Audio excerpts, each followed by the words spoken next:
per distrarre il popolo e tranquillizzare. Allora eccoci rientrati in studio per l'ultima parte di questa puntata di TV7 Match, che dedichiamo anche questa settimana alle vicende legate ai rapporti con l'Europa, all'economia, allo spread, le banche, il governo giallo-verde che, come dire, viene rimandato. Viene rimandato a ottobre praticamente, quindi il problema è oggi se l'Italia è credibile. E la cosa mi meraviglia molto che ci sia questa sorta di speculazione, perché per conto mio il governo, che non ha fatto più di tanto fino adesso, non possiamo incolparlo di nulla, ha già creato un subbuglio che non spetta certamente all'autorità finanziaria di mettere in piedi. Quindi io ritengo che sia un progetto. Qualcuno ha interesse di mettere sotto l'Italia. Questa può essere un'occasione, ma soprattutto quello che io noto è come viene trattato l'argomento all'interno di tutte le emittenti televisive nazionali in particolare. Cioè, mai ho visto un governo sotto inchiesta come questo.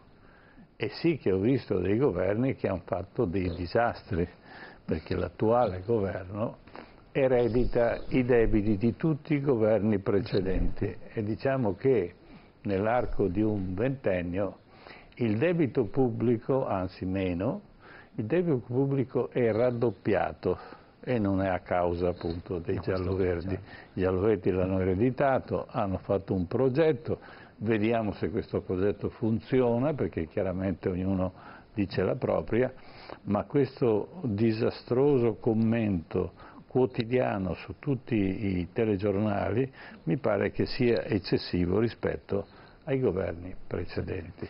E allora qui abbiamo con noi due ospiti che ci aiuteranno a capire questo fenomeno.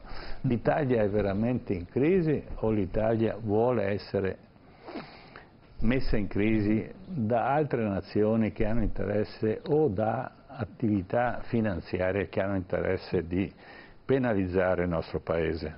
Allora, gli ospiti che abbiamo con noi, allora, per aiutarci un po' a sbrogliare questa matassa, cercare di vederci un po' più chiaro se possibile. Allora, abbiamo Settimo Gottardo. Buonasera Gottardo, già sindaco di Padova, ex parlamentare, posso dire politico di lunga...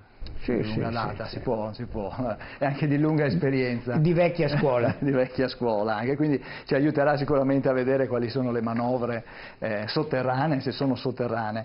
E con noi in studio anche il professor Luciano Greco. Buonasera professore, grazie di essere qua, docente di economia all'Università di Padova. Buonasera, grazie anche a lei, che lei ci aiuterà ovviamente a capire quali sono gli scenari anche economici ai quali si potrà andare incontro in base a quelle che saranno le scelte, le decisioni, quello che arriverà dall'Europa. E allora Gottardo, rispetto a quella che è stata l'introduzione di Ermanno, allora c'è un disegno, c'è qualcuno, c'è un accanimento, diciamo...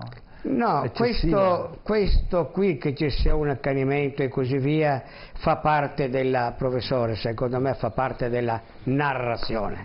Siamo da alcuni mesi a questa parte dove in politica prevale la narrazione politica sui fatti politici e quindi la narrazione prevale sulle cose, ma questo non può prevalere a lungo, perché prima o poi la dura realtà prevale sulla narrazione, anche se la narrazione ha sempre un fascino, altrimenti non si capisce come questo governo abbia il 60% di gradimento nell'elettorato.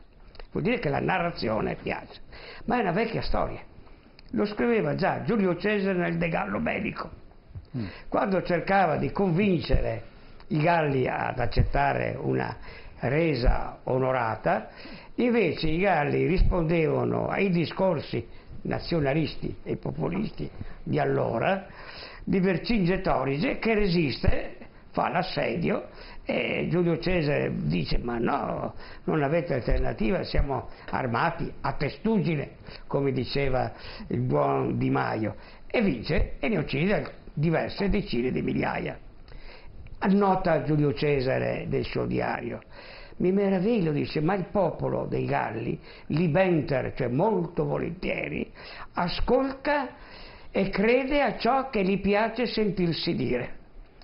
Mi viene in mente molti discorsi che fa Salvini e Di Maio. Io non ho preconcetti, giudizi, non sono pregiudizievole su questo, però il popolo in questa narrazione di propaganda che questa maggioranza fa, ancora per ora volentieri ascolta quello che gli piace sentirsi dire, che c'è il nemico, che c'è l'Europa, che c'è i mercati, che c'è la plutocrazia. Però quando verranno avanti i fatti, allora questa narrazione dovrà rendersi ai fatti. I fatti quali saranno? Guarda, quando andranno a prendersi la pensione quelli della quota 100, tanto per capirsi, e vedono che invece prendersi 1.000 euro, dico 1.000 a mo' di esempio, ne prendono 800, il 20% di meno. Allora, quando succede? tutti si aspettano il stipendio di cittadinanza su 6 milioni teorici che dovrebbero averne diritto, mettiamo che 1 milione verrà stracciato via, ne rimangono 5 milioni, ma con i 9 miliardi che hanno fatto ne pagano almeno 1 milione e mezzo, e gli altri come 4 milioni rimarranno senza. Questi qua, il volentieri che sentivano la narrazione di prima, l'attivista di Pomigliano d'Arco che faceva la propaganda aspettando lo stipendio, Libenter non va più alla cassa perché non riscuote più i soldi. E Giulio Cesare avrebbe ragione, dice: andate al massacro, e noi stiamo andando al massacro, non c'è nessun complotto, c'è una serie di comportamenti già scritti da Giulio Cesare nel Bello Gallico e noi li ripetiamo all'infinito. Però io sinceramente, leggendo il Bello Gallico di Giulio Cesare, stavo dalla parte di Vercingetorige. Sì. Però a me non mi piace farmi massacrare, però. No, ho capito, ma insomma, Giulio Cesare portò a Roma oltre 1 milione di schiavi e risollevò l'economia romana. Difatti lui non li voleva mica uccidere, li voleva fare schiavi. Il trattore o lo scavatore lo facevano a mano e ci volevano gli schiavi, e ribaltò l'economia. Allora c'era ancora Mario e Silla che si combattevano ed era una guerra civile. Lui riuscì a superare la guerra civile portando quantità di denaro e forza lavoro mostruosa, perché così Roma poteva crescere. Io stavo dalla parte di Vercingetorige, perché se uno viene a casa mia e mi dice: guarda che sei cretino, perché se non fai quello che dico io ti sparo, allora posso anche pensare: vabbè, rischio, ma io resto io e non mi sottometto. Attenzione, gli italiani hanno visto tutto ormai, manca poco, Cioè, abbiamo visto, credo che siamo il paese più esperto di politica e di cambiamenti politici. Siamo passati dalla Democrazia Cristiana, al Partito Comunista, dal centro-sinistra al centro-destra, di tutti i colori, ci siamo inventati. Primi al mondo abbiamo avuto un grande imprenditore che era Presidente del Consiglio, ha rischiato di diventare Presidente della Repubblica e forse ci proverà ancora. Cioè, sono delle cose che in un altro paese civile non è mai successo. La gente, diciamo che è stanca, gli hanno dato un'alternativa. Io credo che la gente a questa alternativa ha detto: beh, piuttosto che niente, va bene anche il piuttosto. E questa è la domanda che vorrei fare. Luciano Greco, professor Greco. Allora, come si presenta l'economia in questo momento? L'economia è fragile, era fragile anche prima, c'era una crescita che era ripresa dopo alcuni anni, no, di difficoltà. Ricordiamo il dibattito l'anno scorso, non di questi tempi, insomma 14 mesi fa si diceva: no, non è vero, cioè quelli che adesso governano dicevano: no, ma non è vera, questa crescita non esiste, eccetera. Invece un pochino di crescita c'era, Però è fragile per motivi che non riguardano l'Italia, è fragile perché il commercio mondiale si sta indebolendo, perché c'è una fase di grande incertezza, quindi per un paese come l'Italia, un paese esportatore netto, quindi l'Italia ha certo. per fortuna ha una bilancia di pagamenti. Non ha materie prime, quindi ecco. devi importare. Però non è stato sempre il caso, nel senso che l'Italia ha avuto momenti di grave crisi che erano momenti in cui non si riusciva ad esportare, quindi tra l'altro anche questo, poi se volete dibattiamo su questa questione. Comunque l'economia italiana si regge oggi essenzialmente sulla domanda esterna, perché la domanda interna è abbastanza stagnante, un po' va all'uncino, e la parte che langue di più è la parte degli investimenti delle imprese, investimenti delle famiglie e soprattutto investimenti del settore pubblico. Questo è il quadro con cui inizia la scena, è un quadro di incertezza. Ora, all'interno di questo quadro di incertezza, la prima cosa che qualsiasi governo dovrebbe fare è ridurre l'incertezza, cioè cercare di dire almeno quello che possiamo controllare noi, cerchiamo di evitare che la situazione peggiori.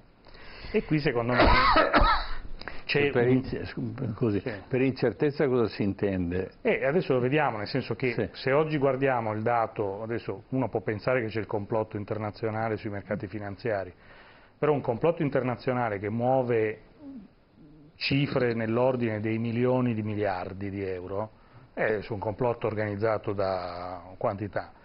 E tra l'altro in quei milioni di miliardi ci sono pure i singoli investitori italiani che in questo momento stanno decidendo di andare a investire fuori dall'Italia, come era successo nella crisi grave che aveva colpito il nostro paese più di 20 anni fa, quando nel 92 c'era chi comprava, avevamo la lira, teoricamente dovevamo essere tutti contenti, insomma, avevamo i tassi di interesse al 15% e c'era chi comprava i marchi tedeschi, i titoli tedeschi, perché sapeva che la lira sarebbe crollata ulteriormente, che il paese avrebbe avuto crisi. Oggi siamo in una situazione per certi versi, quindi simile, nel senso che c'è un'incertezza macroeconomica generale a cui, secondo me, l'attuale fase politica sta aggiungendo invece che sottrarre, cioè invece di rassicurare i mercati che comunque prestano i soldi, lei ha ragione, il debito pubblico non è nato ieri, il debito pubblico è nato, una storia lunghissima, ma il debito pubblico nasce negli anni '80 in cui si espande la spesa in deficit. E la manovra di questi giorni somiglia parecchio a quegli anni lì, dove si espande la spesa primaria, la spesa diciamo nemmeno per investimenti, spesa diciamo per pensioni, e somiglia parecchio se uno va a rivedere le manovre proprio della prima metà degli anni 80, gli anni in cui si accumula il grande macigno e poi sono anni insomma c'erano delle contingenze politiche. I primi sforamenti li dobbiamo a Bettino Craxi. Insomma, era in buona compagnia, c'era una compagnia. Nel 1970 la lira prende il premio internazionale come la valuta più stabile.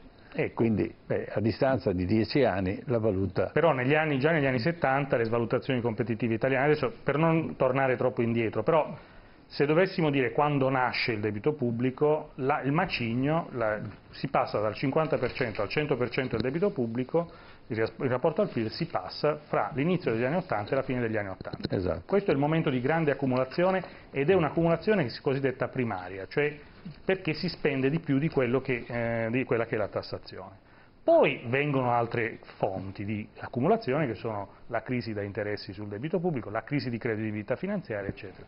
Oggi, a prescindere dal perché siamo qui oggi, con tutto questo debito, il primo problema che ha qualsiasi governante, che è un obbligo nei confronti dei cittadini, è quello di evitare che la situazione diventi più grave. E il primo punto è, come qualsiasi imprenditore, qualsiasi famiglia sa, evitare di far inquietare i soggetti che ti stanno prestando i soldi. Questo secondo me è un punto imprescindibile. Allora, per rispondere alla vostra domanda, voi sapete tutta la querelle che c'è stata in corso ancora fra il governo italiano, è l'oggetto di questa trasmissione, e la Commissione europea e le istituzioni europee. La manovra è stata, come noi abbiamo detto, rimandata a dicembre, abbiamo 3 settimane, no? Anch'io non credo, 2 settimane nel quale bisogna ricucire. Anch'io non credo che ci siano dei complotti, però cerchiamo di attenerci ai fatti.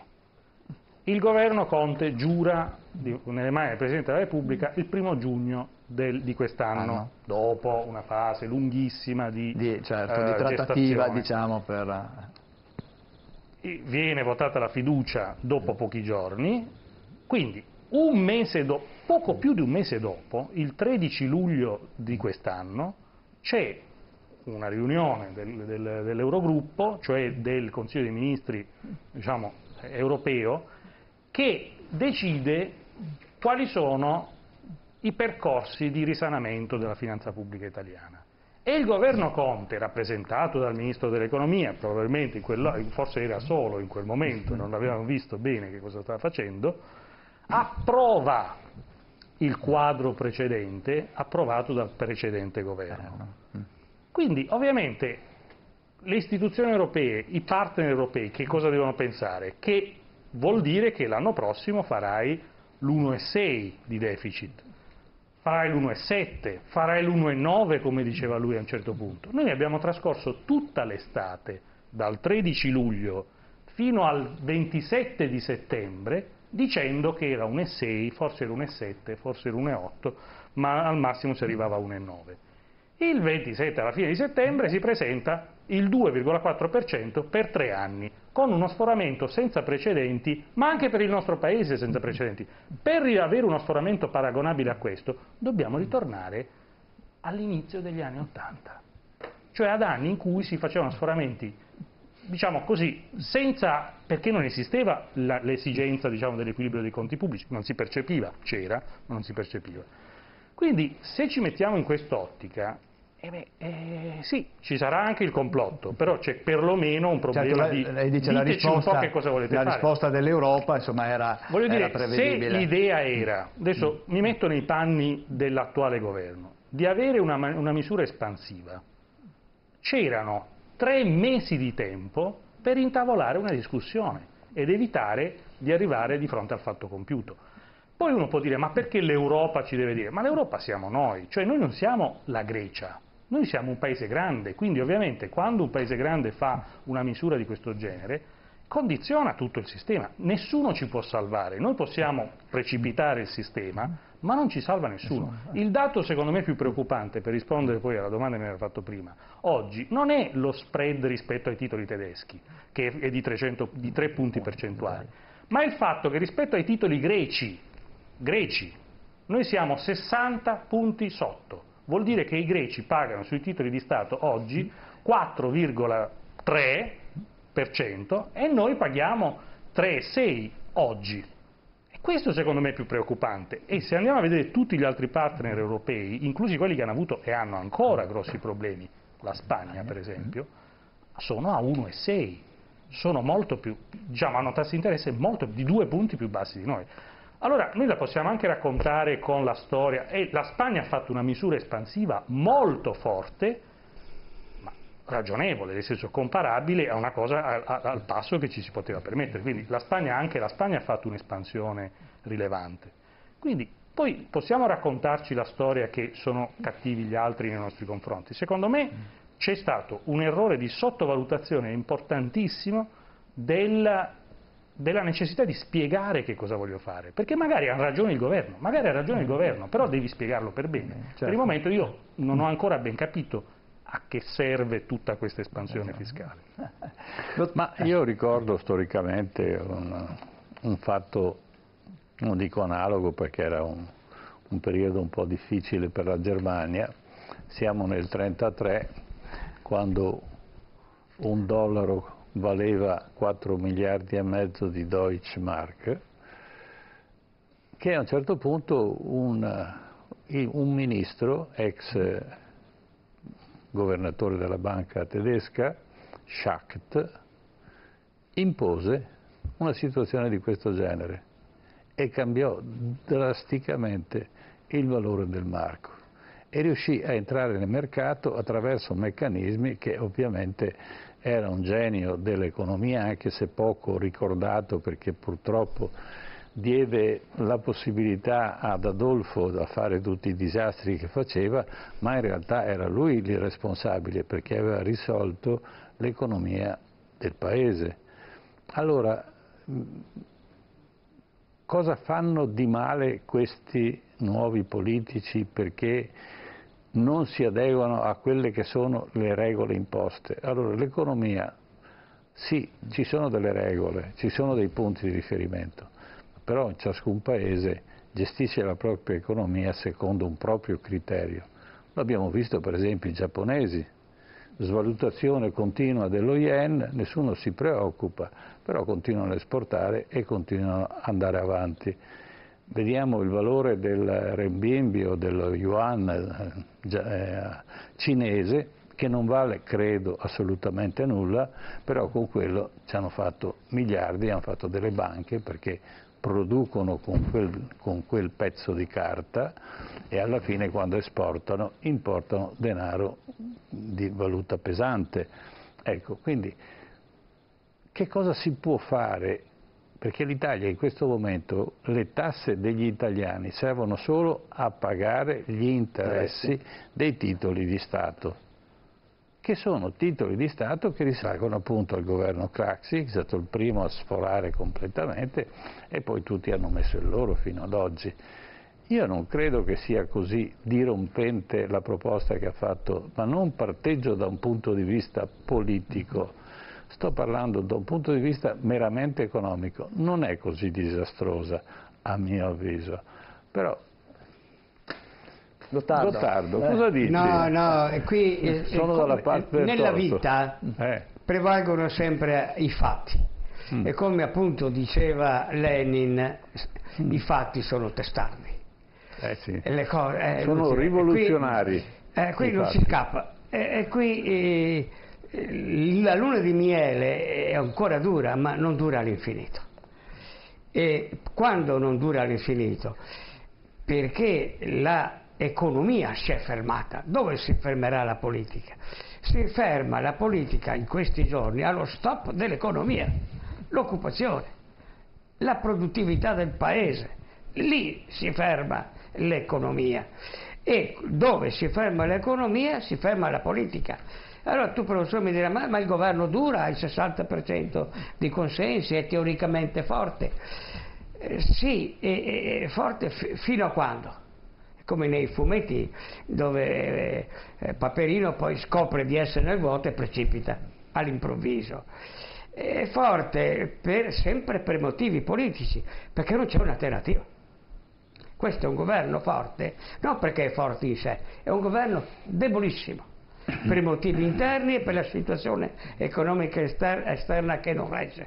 Apro una parentesi. Vedremo fra poche ore, fra 20 ore, come voterà il Nord Dakota.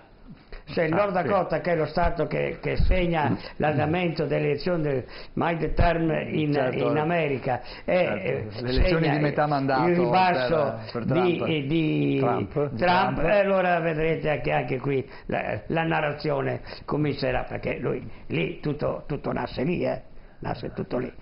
E quindi la vedremo. Richiudo sta parentesi. Quindi, non c'è un'influenza russa, anche un tentativo di... Professore, prego.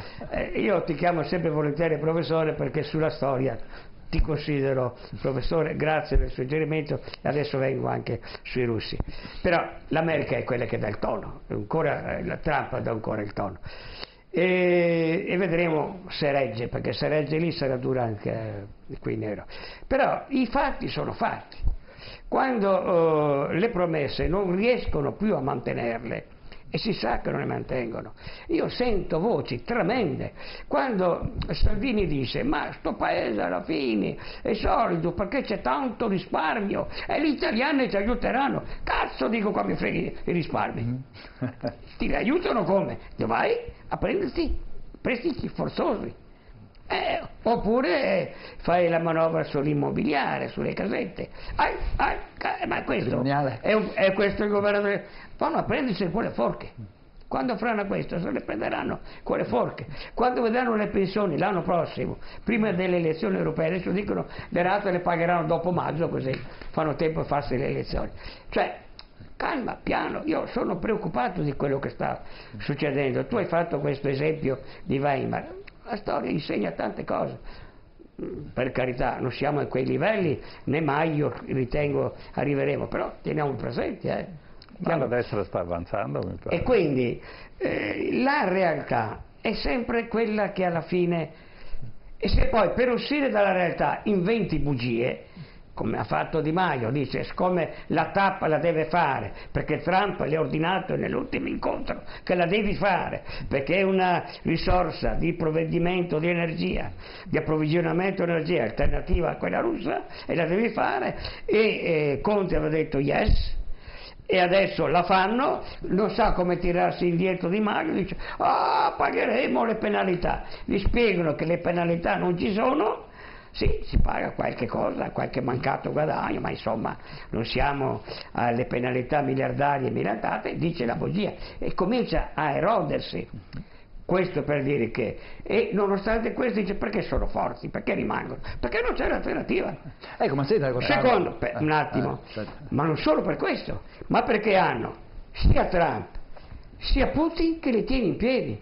Ma Trump e Putin... Quindi possiamo contare su Putin? No, Putin non ha un copeco, non ha il becco di un quattrino, ma scusami, Putin 3 mesi fa ha tagliato il 30% le pensioni, c'è la rivolta interna, e tu pensi che presta i soldi a noi perché paghiamo le pensioni sfaticate del sud? Ma che scherzi! Ma scusa, Putin, nonostante l'intermediazione della Chiesa ortodossa greca, che è sottoposta alla Chiesa ortodossa di Mosca, nonostante l'insistenza, non ha aiutato la Grecia, che ha dovuto andarsi a vendere ai cinesi, che era molto più semplice aiutare la Grecia. Non ha una lira, ha una grande forza politica, ha una grande risorsa sconfinata di materie prime, ma non c'è un copeco. Lì non trovi, però ha una grande forza politica che converge, come sempre è successo nella storia del Novecento in Italia, che ha una grande influenza convergente con gli americani nel spartirsi le zone di influenza. Ora, sia Trump che Putin ha interesse a distruggere l'Europa, ha una trattativa privata.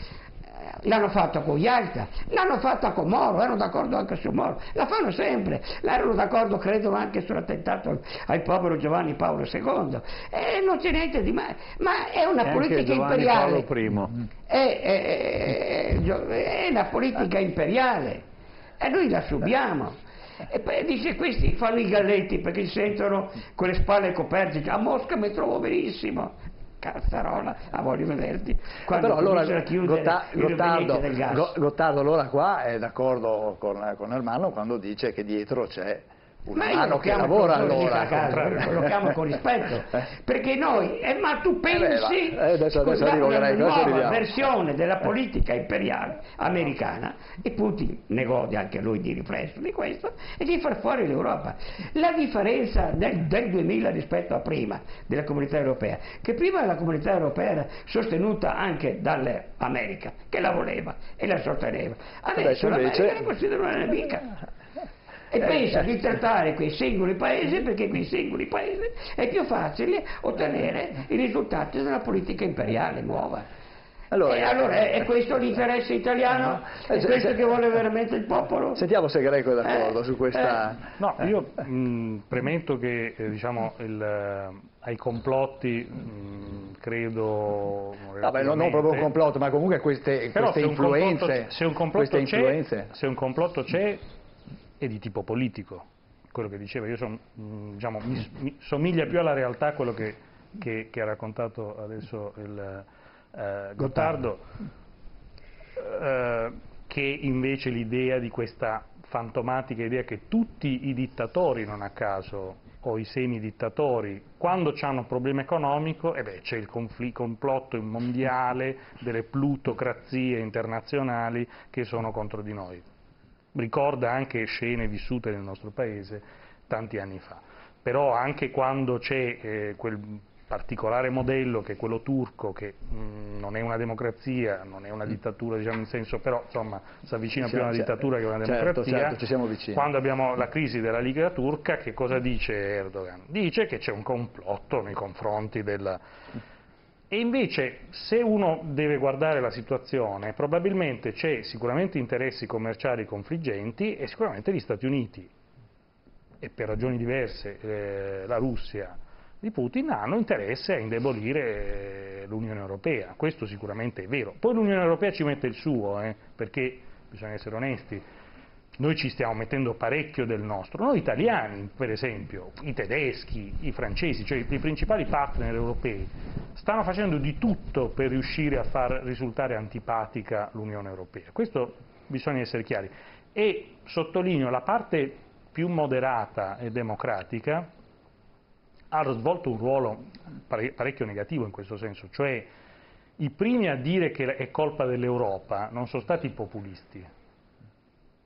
I primi a dire che è colpa dell'Europa, penso al nostro paese, sono stati proprio i governi che non sono populisti, che sono quelli che c'erano prima, e dicevano ma è colpa dell'Europa, non possiamo fare questo, è colpa dell'Europa, è colpa dell'Europa. Adesso sono arrivati quelli che invece imputano ogni insufficienza al sistema. Quindi secondo me se c'è un complotto, è un complotto esterno. D'altra parte, perché una potenza come la Russia di Putin dovrebbe finanziare in maniera aperta, tra l'altro, la Le Pen in Francia e probabilmente finanzia la Lega in Italia? Perché?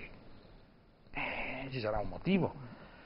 In altre democrazie forse ci dovremmo interrogare, questo è un tema molto caro, cioè da dove vengono i soldi che finanziano i nostri politici è importante. Se vengono dalla mafia, se vengono da paesi stranieri, è importante, almeno saperlo, insomma. Da dove arrivano? Perché questo influenza... Da dove arrivavano i soldi per far sì che Mussolini facesse... Questo influenza fortemente poi le posizioni che si assumono, eccetera. Quindi io dico, se la teoria del complotto, io sposerei di più una teoria del complotto di tipo politico che ingerisce sull'Europa, che è un'istituzione debole per molte ragioni, ci sono degli egoismi. Penso che avrà effetti fortemente negativi, perché se vince il populismo in Europa, i populisti tedeschi, come ci insegnano i populisti austriaci, non saranno mica d'accordo nell'allentare la morsa assassina sull'Italia, ma forse saranno lì per dire diamogli un colpo di grazia. Quindi io su questa questione dei complotti la penso così. Io il ragionamento che facevo prima era un altro, era un ragionamento: se tu vuoi governare un paese devi cercare di ridurre la tensione, non di accrescerla, perché sei tu alla guida. Non ha senso... in questo caso, Gottardo, questo governo giallo-verde populista può essere, come dire, la testa di ponte per contaminare poi il resto d'Europa? No, è tutta una narrazione che non sta né in cielo né in terra. Ci dicono delle grandi balle. Per esempio, dicono che adesso andremo a votare alle europee prossime, il 26 di maggio, si cambia gli equilibri, voi sparirete, dice Di Maio. Non è vero assolutamente niente. Le elezioni europee del 26 di maggio eleggono il Parlamento europeo, che non c'entra niente con la Commissione europea, qui Moscovici e Juncker di turno. La Commissione europea è nominata dai governi, non c'entra niente col Parlamento. Sì, una commissione del Parlamento darà anche il suo parere, influente o meno, ma un parere, ma la nomina sono i ministri, dei ministri europei, chiamiamoli così, i commissari, i Moscovici di turno, gli Juncker, sono nominati dai... E cosa c'entra le elezioni di maggio? Non solo, ma poi questi che sono in carica stanno fino alla fine dell'anno, stanno fino a dicembre, perché verranno nominati alla fine del 19, quindi noi votiamo a maggio. Certo. Ci sono ancora altri 8 mesi di governo, questi saranno quelli che esamineranno anche la nuova finanziaria dell'anno prossimo. Ci raccontano delle balle, non è così. La narrazione che al popolo piaccia sentirsi dire ciò che gli piace non starà in piedi, perché non è così. E comunque anche i saggi che abbiamo avuto finora, l'Assia, la Baviera, tutte queste cose qua, mica hanno vinto i sovranisti, e gli amici di Salvini e Di Maio. Quelli sono fermati tutti il 10% in Baviera, al 9% in Assia, hanno vinto altre forze, sono andati giù crollati quelli della Merkel, ma sono fuori i verdi che sono europeisti, solidaristi, sono un'altra cosa, viene avanti un'altra classe politica degna del 2000, ma no, abbiamo vinto un corno. E comunque quando i commissari saranno eletti non dal Parlamento, che voteremo il 26 di maggio, ma dai governi, al governo c'è Kurz l'amico in Austria, amico di Salvini, il quale Curto ha già detto i debiti dall'Italia, ma se li pagano gli italiani, non mi passa per l'anticamera di pagare i debiti, metto l'esercito al Brennero. Ma sì. Capite che non c'è, non è vero, la narrazione, questa finirà, quando finisce, questo mi preoccupa, è quando dopo l'assedio Cesare conta i morti a mucchi come Gengis Khan. Sì, ma come si è ripreso? Io sono con te simpatizzo anch'io per Vercingetorige che muore eroicamente. No, lo portano a Roma e centinaia gli fanno un di bel migliaia palazzo e camperà Vito. Bene, però ragazzi, io preferisco che il mio popolo vinca, non sia massacrato. Questi ci portano con queste narrazioni al massacro. Perché al massacro? Perché un'alternativa ci sarebbe sul consenso. L'alternativa sarebbe quella del centrodestra che ha quasi il 50% nei sondaggi, ma non può esercitarla perché bisognerebbe andare alle elezioni. Ma Mattarella non riesce a sciogliere le Camere perché non c'è uno straccio di governo che faccia da ponte fino alle elezioni, e qualcuno, per esempio Salvini, preferirebbe magari dimettersi e andare da dimissionario, gestire da dimissionario anche alle elezioni, cose che costerebbe un po'. Un governo dimissionario che si gestisce le elezioni è un po' difficile, anche se c'è un precedente, io me lo ricordo, Fanfani si è votato contro per andare alle elezioni. C'è un piccolo precedente, non è corretto che un governo battuto vada lì e col ministro degli interni gestisce le elezioni. Questa è la difficoltà che abbiamo noi italiani, che rischiamo che la narrazione viene meno per i conti. Parlano dell'anno prossimo, aumentano l'IVA. Adesso ma senta Gottardo, chiamala quella che vuoi, l'IVA aumenta, è una tassa sul macinato, le tasse aumentano, parlano di fare prestiti forzosi perché gli italiani sono ricchi. No, ragazzi, ma quando comincia questa seconda parte, allora io temo la rivolta, perché anche Renzi aveva il 40% di consenso agli europei, e adesso il 17%. Agli europei aveva il 40%. Anni, in poco tempo, ma qui tutto precipita molto, molto velocemente, non è che tu tieni in piedi la gente con le palle. Questo è uno scenario, chiaramente, ma anche nel breve periodo, no? Allora, ricordiamoci che adesso dobbiamo affrontare questa questione della manovra economica e del confronto con l'Europa. Che cosa succede se non ci mettiamo d'accordo con l'Europa, Greco? No, qui c'è il grande... la narrazione, diciamo, completamente falsa. Noi possiamo tranquillamente dire no, non vogliamo rivedere. Tra l'altro, come stanno dicendo del resto, sì, no? ma cioè, senza dire no. L'Unione Europea è un sistema dove a un certo punto potrebbero scattare delle sanzioni, ma queste sono nel tempo, perché il punto che dice il governo italiano, perché questa è la cosa che non viene raccontata tutta la storia è questa: il governo italiano dice: la lettera di risposta del ministro Tria ai commissari, quella, insomma, quando è stata corretta, cioè dice: secondo noi le manovre che sono state impostate dai governi precedenti sono sbagliate. Perché? Lo dice tra l'altro avendo degli elementi, perché in realtà il problema dell'Italia, il motivo per cui il rapporto fra il debito e il PIL non si riduce, quindi continua a crescere, o meglio non si riduce in maniera sostanziale, e questo significa che continuiamo a trascinarci dietro la spesa per interessi. Questo vuol dire che noi abbiamo un macigno, cioè quando aumenta di un punto gli interessi che si paga sul debito pubblico, quando va a regime sono 26-25 miliardi in più di spesa ogni anno. Certo. Fa una manovra, un punto di tassi di interesse. Ora abbiamo 3 punti in più di quelli che avevamo all'inizio di maggio. Quindi vuol dire che se andasse a regime, ci vogliono anni perché vada a regime, ma se andasse a regime vuol dire che ti porti 75 miliardi in più di spesa pubblica per pagare gli interessi. A meno di non dire: cari italiani, non vi ripaghiamo più il debito pubblico. Il che vuol dire che, siccome il 70% del debito è detenuto da banche, famiglie, eccetera, eccetera, pazienza. Avevate 4 milioni di miliardi di risparmi, adesso ne avrete 2 milioni di miliardi. Punto. Fine della storia. Io credo che questo debito non sia solo nelle famiglie italiane. però ma sia soprattutto nelle banche estere. No, perché all'estero ce n'è il 30%, qui bisogna essere chiari, cioè il 70% se lo becca tutto l'Italia, nel bene e nel male. Se viene ripagato gli italiani e le banche italiane staranno in piedi, se non viene ripagato gli italiani come famiglie e le banche italiane avranno dei problemi, col paradosso che lo Stato dovrebbe intervenire, non si capisce come, a salvare le banche da se stesso, perché poi sarebbe...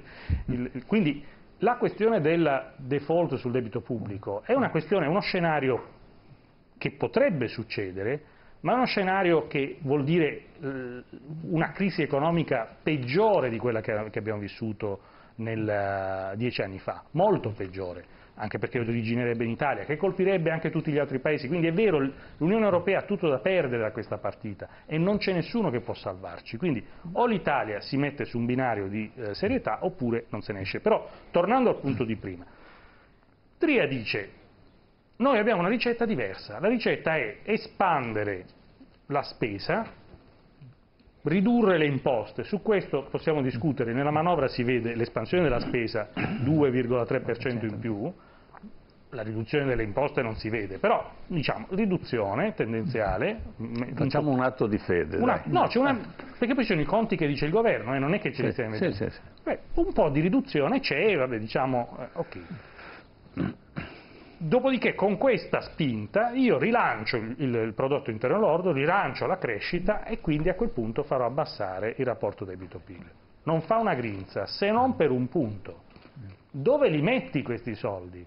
Stai aumentando di 1 punto percentuale il deficit, che vuol dire, per capire ai telespettatori, che il governo sta rimettendo nell'economia più una trentina di miliardi, in più di quelli che era previsto che si rimettesse. Ok, benissimo. Ci sono delle ricette che funzionano e delle ricette che non funzionano. Si sa, guardando un po' in giro come vanno le cose, che se tu li spendi per spese spicce non hanno effetto sulla crescita economica. Se tu li spendi per fare investimenti hanno un grosso effetto sulla crescita economica. Se tu abbassi le tasse a chi investe ha un fortissimo effetto sulla crescita economica. Se tu invece abbassi le tasse a chi ha già i soldi non ha nessun effetto sulla crescita economica. Allora, la domanda è: quel punto e 2 di PIL che spendi in più, dove lo stai mettendo? Ed è lì il problema.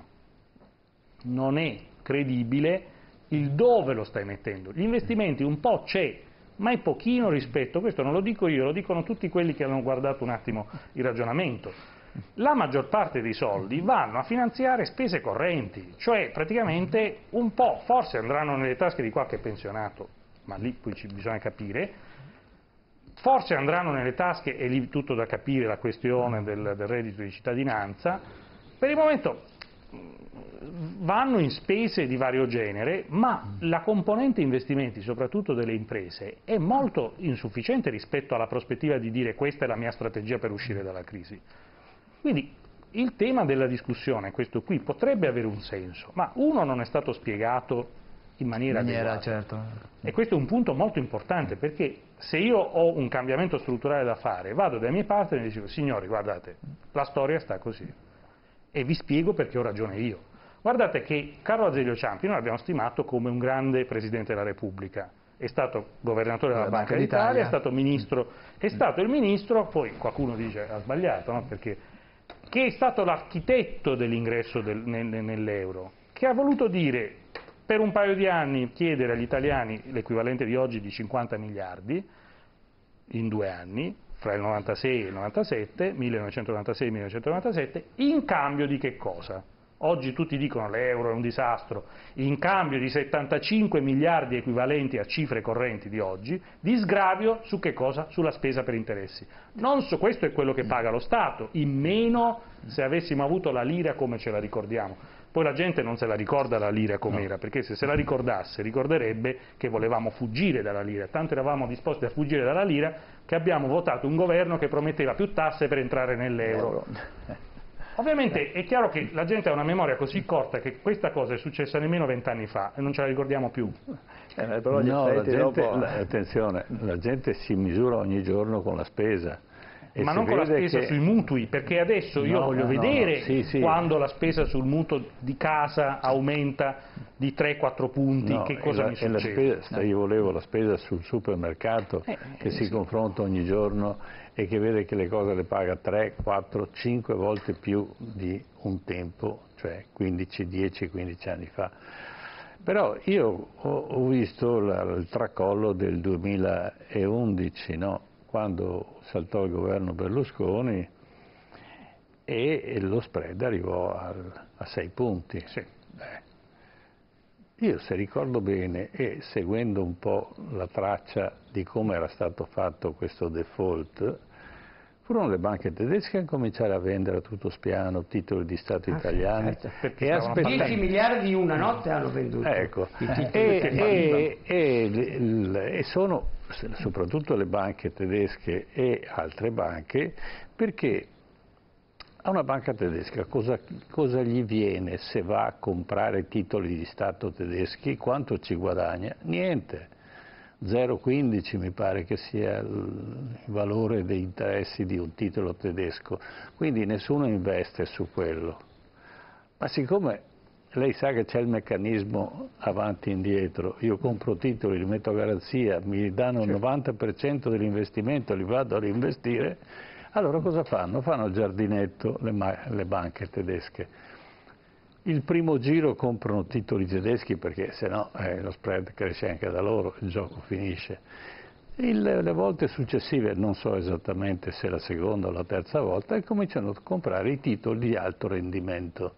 Comprando i titoli di alto rendimento e mettendoli a garanzia e ricomprandoli di nuovo, ecco che si arricchiscono con i nostri soldi. Io non credo che sia il privato oggi che è terrorizzato e vende titoli di Stato italiano come era allora, perché quella famosa lettera non veniva da un cittadino italiano dicendo il governo del signor Berlusconi deve andarsene, no, noi siamo stati soggetti a un'imposizione che era assurda da rigettare solo per una questione di principio, che a casa nostra siamo a casa nostra e sto dalla parte di Vercingetorige, torno a ripeterlo. Allora, il problema è questo.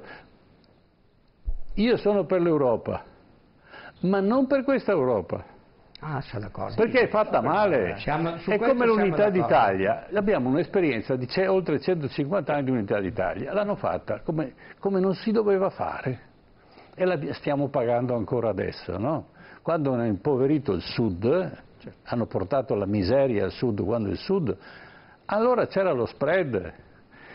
Il Regno delle Due Sicilie faceva il riferimento, era la Germania dell'epoca, era l'Austria che pagava lo spread, perché se andava bene e se andava male, erano gli austriaci che a vendere i loro titoli di Stato dovevano pagare interessi più alti, no?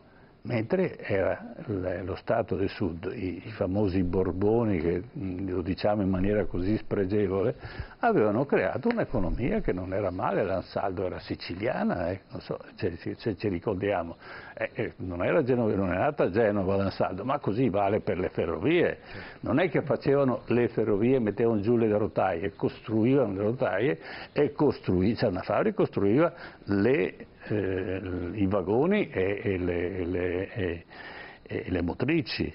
E questo è il problema. Allora, non è che ci troviamo che l'Europa la stiamo disfando, non noi italiani, ma i componenti stessi dell'Europa, cioè che i tedeschi vanno contro gli italiani assieme ai francesi e magari vanno anche contro, perché qui il risparmio in Europa, il più alto risparmio che c'è in Europa è proprio in Italia, che siamo i secondi al mondo secondo i dati che vengono pubblicati. Allora, per quale Europa? Prego. Se volete, io la storia sulla caduta del governo Berlusconi da fonti ovviamente non ufficiali la so in maniera un po' diversa, ma comunque questo poi se volete vi raccontiamo l'aneddoto.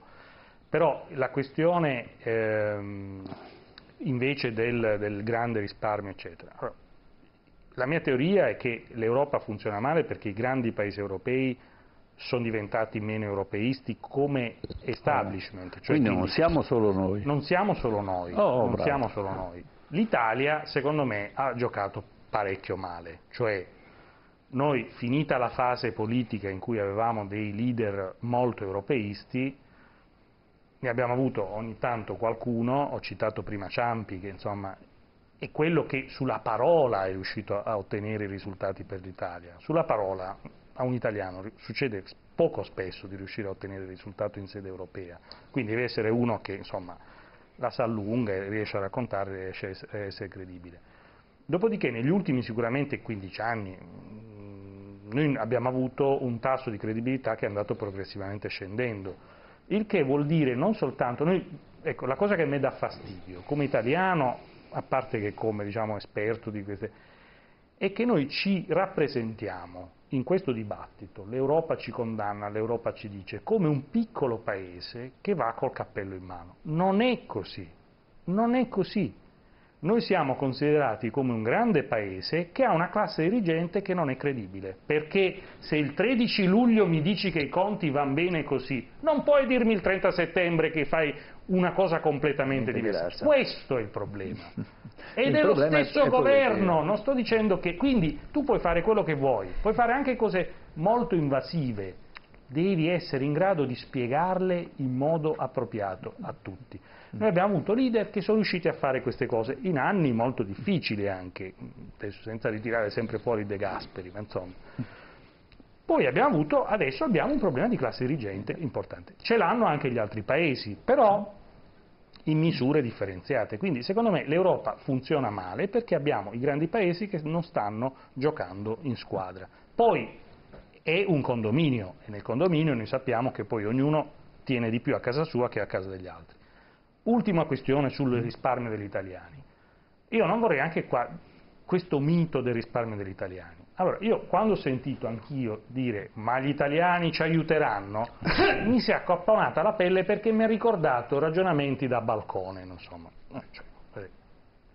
Cioè, il risparmio, l'oro alla patria, di che cosa stiamo parlando? Cioè, quindi il risparmio degli italiani è così grande anche perché abbiamo un debito pubblico molto grande, bisogna dirlo. I paesi con debito pubblico molto grande, sviluppati, tendono a sviluppare molto risparmio. Certo. Esempio del Giappone. Ok? Non siamo i soli nel mondo. Quindi è chiaro che un giorno potrebbe succedere che per ridurre il debito pubblico, diciamo, mettono quei titoli le mani sui conti correnti. No, anche sul debito stesso, dici guarda non te li ridò più, l'abbiamo già fatto sì. l'Italia, fra il 45 e il 46 l'ha già fatto, era il 100% del PIL il debito, è sceso al 30% in un anno, come? Con una botta di inflazione e via, cioè avevamo la moneta, la stampavamo, il risultato è stato di ridurre il risparmio degli italiani, cioè questo bisogna capirsi. Allora bisogna scegliere, dal punto di vista pratico, alla fine si torna a crescere a un certo punto, però la domanda è se la gente è disposta a mettere a repentaglio i propri risparmi. Ultimo problema, un tema che pone questo governo, è vero comunque lo giriamo, ed è il tema della ridistribuzione delle risorse. C'è la gente che non ha, cioè il motivo per cui un pezzo di popolazione italiana non ne può più veramente, perché poi io sento un sacco di gente, compresi alcuni colleghi, e dice io non ce la faccio più, ho capito, però non ce la faccio più di uno della classe media che mangia tutti i giorni, che manda i figli a scuole diciamo anche di pregio, non è il non ce la faccio più di quello che ha difficoltà a raggiungere la meta della fine del mese. Ecco che in un mondo fatto così uno non riuscendo a quadrare più il bilancio, a quel punto o va dal mago oppure si affida alle narrazioni che gli dicono guarda che io senza avere soldi ti do un sacco di soldi. No? Ci sono tanti maghi in televisione che fanno questo tipo di cose. Certo. Sì, no, mi è interessato quello che diceva adesso il professor Greco. E anch'io sono uno che ama il mio paese, non è che tifo perché vada male. Non mi è mai piaciuto quello che ha detto Renzi dopo le elezioni, dice mi prendo il popcorn e mi mangio il popcorn finché questi vanno a Remengo. No, io non voglio che il mio paese vada a Remengo, io non mangio il popcorn, mi piace capire, vedere di capire bene. Allora, due cose. Primo, nessuno tifa, né io in questa prossima campagna elettorale di cui parteciperò come osservatore, ho già dato, Ma non è che accetto che sia diviso tra filo Europa e contro Europa, non è così. Siamo tutti per l'Europa e senza Europa non facciamo assolutamente nulla, poi spiegherò perché. Ma con questa Europa no. Questa ha esaurito il suo compito. È l'Europa del Novecento, bene ha fatto la Merkel a capire l'aria, a dire che lei si rimetterà, non si ripresenta più, che si gira pagina e deve girare pagina anche l'Europa. Quali saranno gli il problema che io mi lamento di Di Maio, quando lui dice, no, ripete, straripete, stiamo dentro l'euro, stiamo dentro l'Europa, sa, le verità ripetute troppe volte ma sono una bugia. E scusarsi o non petita, magari dice io voglio stare dentro l'Europa, ma dico chissà che mi buttino fuori, perché sa, le cose, la teoria di Savona, quando si dice troppo ti voglio bene, è quello che quando va lascia l'amorosa e invece andare a casa dalla mamma va dalla seconda amorosa, tanto mi voleva prima, bene alla prima, quindi non ti lascerò, è l'amorosa. Quindi seconda. dalla Merkel va da Putin. Bravo, allora nessuno oggi, qui un tema generale della cultura politica, comincia a porre il tema di quale Europa nuova vogliamo per Marco. Anche qui la debolezza dell'opposizione di questo governo, in modo particolare della sinistra. Io non ho mai partecipato alla vita politica della sinistra, né credo mai parteciperò, è che non possono dire solo vogliamo Europa, anche i miei amici, il mio amico Berlusconi che vuole difendere con Tajani l'Europa. No, è arrivato il momento di dire quale nuova Europa vogliamo, qual è lo scenario domani di una diversa Europa da questa, perché questa, coi burocrati, coi regolamenti sui ravanelli e sui certificati, è esaurito un ciclo, tutto qui. Né mi piace quando Di Maio dice non usciremo mai dall'Europa, no, anche tu mi devi dire quale diversa Europa, dobbiamo cominciare a introdurre gli scenari nuovi. Abbiamo già mangiato un quinto di questo secolo, del 2000, 20 anni, un primo ventennio ce lo siamo mangiati. Siamo d'accordo di cambiare marcia in Europa, dobbiamo entrare nel merito, il consenso che il governo europeo sia eletto. E non solo di sovranità, la profezia di De Gaulle, l'Europa dall'Atlantico agli Urali. Cominciamo a porsi i problemi, non i giochetti, no sanzioni a Putin, cominciamo le condizioni democratiche, le libertà, perché il fisco. Perché? Ma che cavolo, soldi questo governo non li ha più, sangue d'amore non si cava, anche quel condono fiscale, soldi non ne prenderà, qualche centinaio di milioni, ma cosa volete? Che invece tassando le nuove fonti di reddito di capitali sono le grandi multinazionali che ci sfruttano e non paga. Amazon non paga i soldi qua in Italia, certo, però li certo. fa qui in Italia non solo Amazon, i nostri amici lavoratori e li esporta poi. Oh Gesù, allora, ma questo contro le grandi multinazionali tu non ci vai con l'italietta, ci vai con l'Europa. Vai in un nuovo contesto. Cominciamo a dire quale diversa Europa vogliamo, quale è l'Europa politica post quella burocratica. Io voglio che sia così, perché altrimenti c'è un altrimenti. Qui, come diceva il professor Greco, non succede niente se l'Europa ci boccia la manovra. Per farci le sanzioni ci metteranno altri 3 mesi e poi le controriduzioni dell'Italia e i nostri pensano di arrivare, i nostri del governo intendo dire, a maggio senza aver fatto niente, avendo additato al popolo il cataclisma come in questi giorni che dicono le scuole nell'alto piano di Asiago, l'inondazione dovevano fare a Caldogno. Ma insomma non capisco cosa c'entrava il rischio di Caldogno con le scuole dell'alto piano. No, ma era un mito, no, la paura, no, non la paura generica. Allora vado a dire, le tireranno a un logoramento inutile, dicendo un bau bau contro l'Europa che ci ha bocciato la nostra manovra, e tenteranno di portare questo fino alle elezioni. Per incassare cosa? Il Parlamento non conta assolutamente niente. E questo logoramento, senza entrare nel merito, che mi fa paura. E questo vivere di narrazione, Cioè, torniamo al punto... Mi dispiace, i diari di Giulio Cesare mi fanno da scuola a me, non voglio che si arrivi al massacro. Fin tanto che l'economia è tenuta in mano da Juncker, mi pare che non sia poi l'eccellenza in questo senso. Su Juncker ha ragione perfettamente, sono d'accordo con Salvini. Ecco, perché diciamo che è allora, l'esempio di come truffare gli altri stati a vantaggio del suo. Ecco. È un piccolo statarello canaglietta che vive delle intermediazioni finanziarie, è uno statarello canaglietta, dai, non canaglia. Canagliona, è buono Gottardo, in proporzione alla dimensione è molto canaglia, ma per esempio la Germania non ha nessun interesse che noi andiamo in default, perché siamo i più grandi importatori, acquirenti di auto. La Francia non compra macchine tedesche, l'Inghilterra non compra macchine tedesche, siamo noi che ne compriamo una strage. E quindi l'Italia che va fuori... Scusami professore, prego. Non per interromperti, ma per stare nel tuo filone. Noi siamo anche costruttori di macchine tedesche, perché sì, certo. Fino a un decennio fa eravamo dei terzisti, per esempio sì. Della BMW, facevamo, non so, qualche parte, le frecce, le fotocellule, i cerchioni, no? Adesso siamo una parte della divisione del lavoro internazionale che tutto assieme fa la BMW, non siamo più terzisti. Noi sì, è vero che noi poi compriamo le macchine tedesche, ma noi, senza di noi, il processo complessivo, produttivo della Volkswagen, della BMW, della Mercedes lo staremo in piedi, non siamo più i terzisti secondari, siamo una parte della divisione, è cambiato il sistema, quindi anche è cambiato anche il potere delicato della Germania anche nei nostri confronti, perché anche certo. noi abbiamo un potere d'acquisto. Abbiamo un discreto risparmio, per cui ancora ci possiamo permettere di comprare prodotti molto costosi che in proporzione non valgono quello che vengono messi sul mercato. Dunque, quindi qual è la soluzione, professore?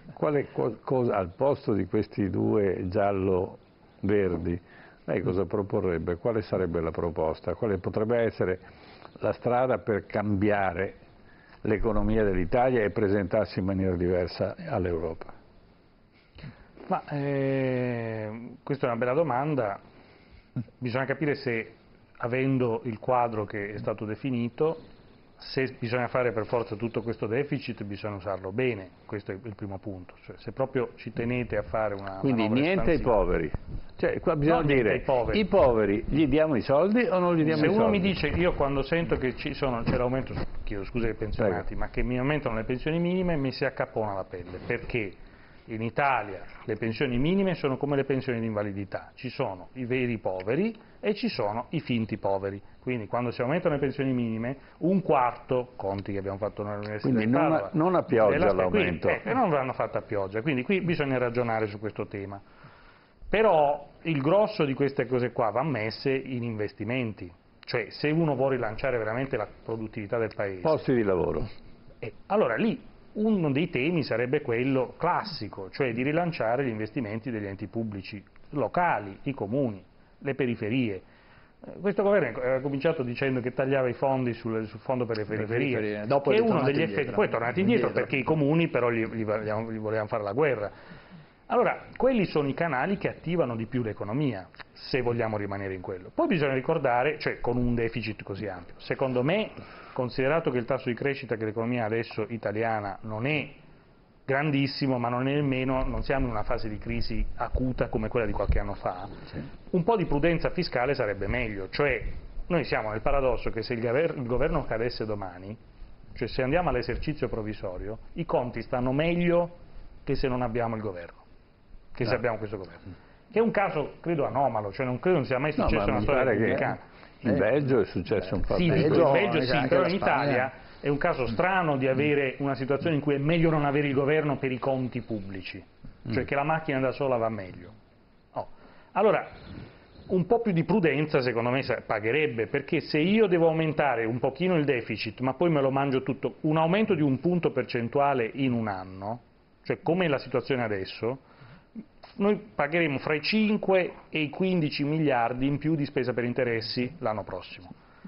Ora, se abbiamo fatto la manovra da 30 miliardi e 15 ce li mangiamo solo di spesa per interessi, non so se mi conviene fare tutto questo. Cioè, costo-beneficio non sta in piedi. Allora, questi ragionamenti qui sono cose facili, quindi secondo me bene la direzione di marcia anche sulla redistribuzione eccetera, malissimo, questo lo dico senza remissione, il condono è una cosa assurda, cioè nel senso ne abbiamo fatti tanti.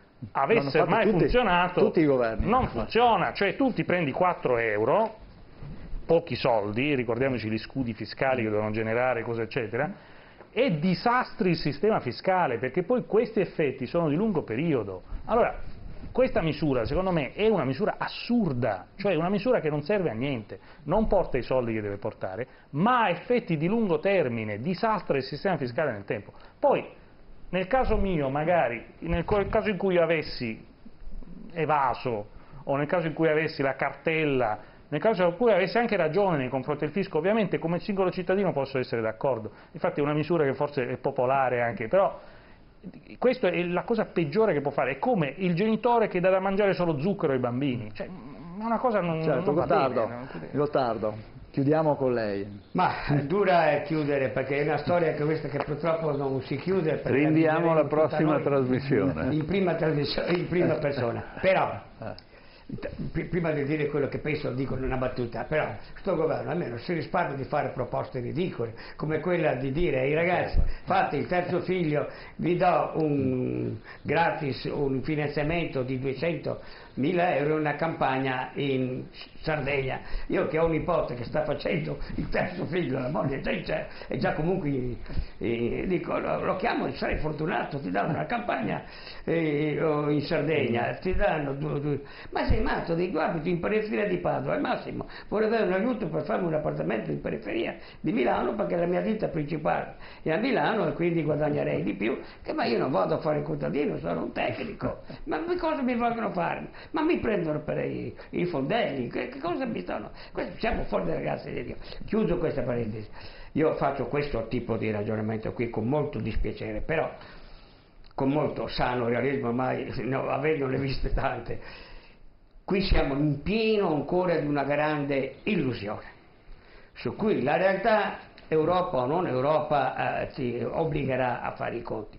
Ma io dico, perché siamo in questa grande illusione? Perché siamo reduci ad una grande delusione. Questa illusione l'ha provocata Renzi.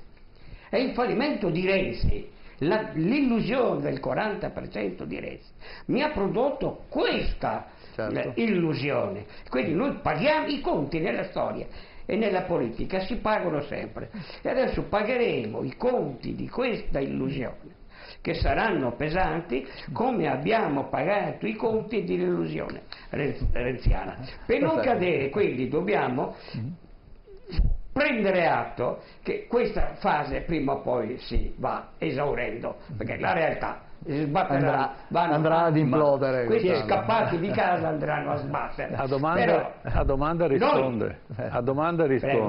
Chi è che ha inventato Renzi? Per caso. Io lo so, professore, sì, come tu la pensi, ecco, che è stato Berlusconi. No, è stato Giorgio Napolitano. Sì, è stato un atto di così. Però Berlusconi ha inventato. Dopo quanti 70 anni di politica è riuscito a inventare Renzi. Poco prima c'era Letta, no? Che era stato eletto. Sosteneva Renzi quel patto del Nazareno. Guarda che dopo facciamo di necessità virtù. È questa illusione che noi paghiamo adesso. Il problema è che quando credi che Berlusconi stia per cadere, inciampare, è il momento che devi stare attento. No? Come il vero populismo, il primo a inventarlo mica è stato Salvini, il suo maestro è stato Berlusconi, che ha inventato il teatrino della politica, la casta, quelli che non hanno mai lavorato, io invece... tutti questi errori, il mio amico Berlusconi. Il populismo della democrazia cristiana ce lo ricordiamo? Beh, se non andiamo troppo indietro.